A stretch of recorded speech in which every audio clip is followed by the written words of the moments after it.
Assalamu alaikum warahmatullahi wabarakatuh. Leo tupo maeneo ya Mkamba, eneo ambalo wamelala wanazuoni waliojitahidi kueneza dini ya Allah, na pia ni sehemu ambayo amelala babu yangu Sharif Said Hassan bin Said Umar Jamalul Lail, Allahumma ghfir lahu warhamhu wasawfi fil janna. Leo tutaangalia safari ya Mkamba ya wanazuoni kuja kueneza dini ya haki ilikuwaje. Saidi alikuwa mkali. Naam.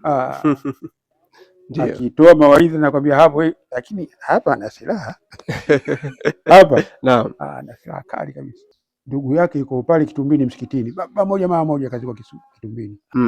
Sayyid Ali bin Said Saleh Al-Attas, yeye alitoa utabiri kwamba Mkamba watakuja wanazuoni. Kama huna shehe wako wa shetani. Sheikh Maadhi hawakumtaka tu Mkamba, akapigwa fimbo 3 za mlimao. Subhanallah.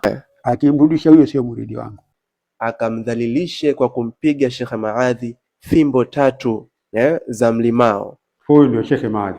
Bitaji Ghauthina raji irhamu bun haji Sheikhuna Maadhi. Huyo Sayyidi huyo Said Hassan. Naam.